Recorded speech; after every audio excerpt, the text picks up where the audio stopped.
Avançando um pouco na questão do Neymar, teve uma informação que não teve algo não teve alguma verdade que não foi dita em algum momento na convocação.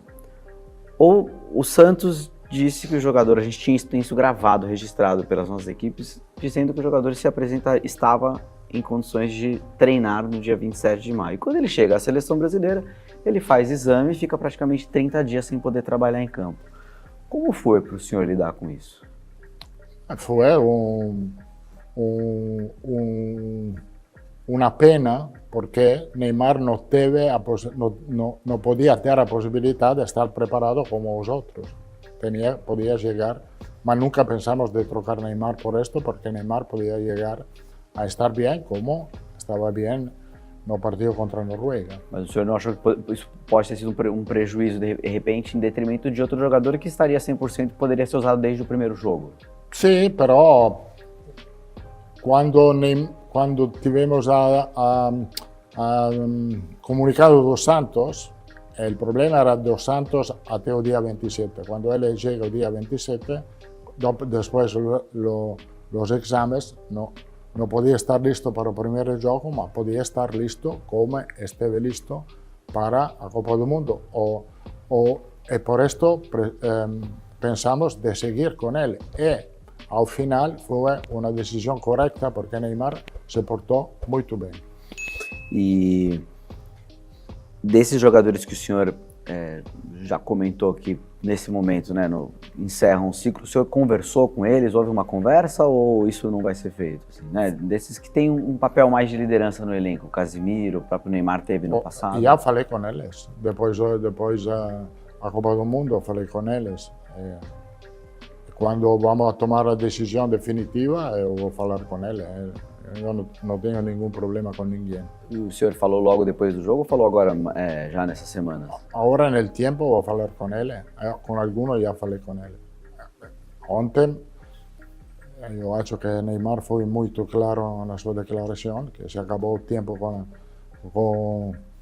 com a CBF, com a seleção, e esto es un percurso natural de la carreira de um jogador, que um dia ou depois se acaba. E para quem é tão experiente como o senhor, já ganhou muito e perdeu muito, como que é a noite seguinte, assim, quando o senhor chega no hotel ali, como que é a noite após o jogo, como o senhor viveu aquela noite?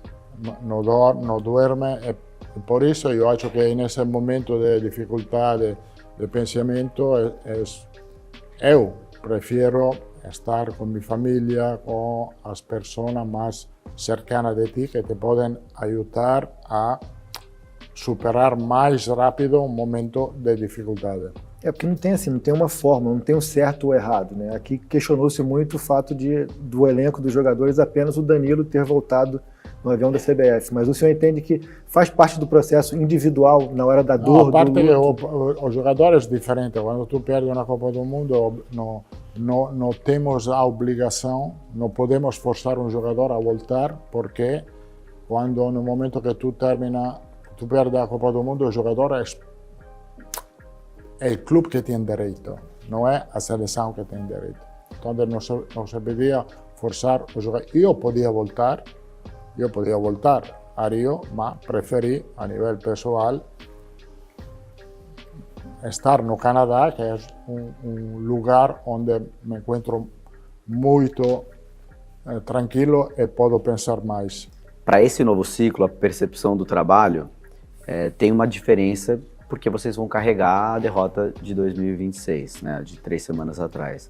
Isso vai gerar uma pressão que vocês não tinham. A seleção brasileira vinha pressionada, mas o senhor trouxe muita credibilidade e, de certa forma, blindou o grupo nesse último ano. Essa pressão, o que aconteceu na Copa do Mundo, quanto isso pode dificultar esse processo de renovação?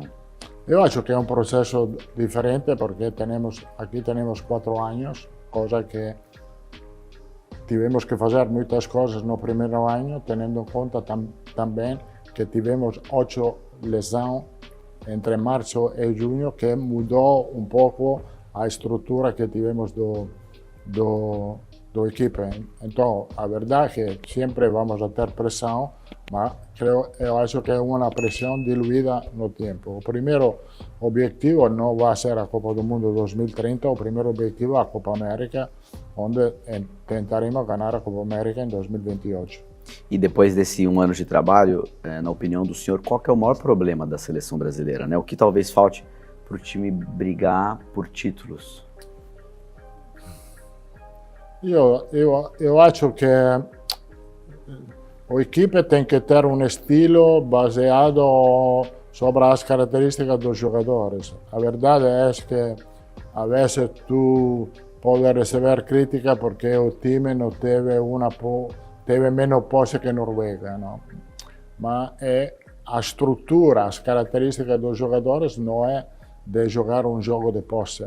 Porque quando tu tens na frente jogadores como Vinícius, como Endrick, como Estevão, como Rafinha, não é que tu tens que fazer um jogo de posse, tu tens que fazer mais um jogo vertical. Então, o estilo é baseado sobre as características dos jogadores. Se saem jogadores novos, se sai um meio-campista com muita qualidade, obviamente se pode jogar mais jogo de posse. Essa é uma pergunta que eu gostaria de fazer para o senhor. Se nesse trabalho, junto com a Sub-20 e também de análise dos jovens jogadores a partir de agora, o senhor tem um objetivo específico em relação a meio-campistas, porque fica evidente que a seleção brasileira não tem jogadores de cadência, de armação. Exatamente assim. Temos que mirar a progressão dos novos meio-campistas. Eu acho que estamos muito bem cobertos na frente para o futuro, muito bem coberto atrás. Temos que buscar encontrar meio-campistas de nível. Em relação aos goleiros, o senhor levou 3 goleiros muito experientes, já com a idade também elevada. Encerra o ciclo dos três goleiros? Eu acho que temos que mirar a novos goleiros. E há novos goleiros. Há goleiros jovens que estão jogando no Campeonato Brasileiro, que temos que mirar a eles, tendo em conta das qualidades que sigue teniendo Alisson, sigue teniendo Ederson, mas a ideia é de fazer uma avaliação muito atenta aos novos goleiros. Mas isso parte do princípio que esses jogadores não serão mais convocados? Eu não vou dizer que vou mudar todos os 26. Alguns jogadores importantes que podem seguir com a linha de trabalho, como pode ser o capitão, Marquinhos, para fazer um nome. Eu acho que é importante que se quedem para dar um sinal de continuidade ao trabalho. Sim. Però a ideia é mudar, meter uma nova geração.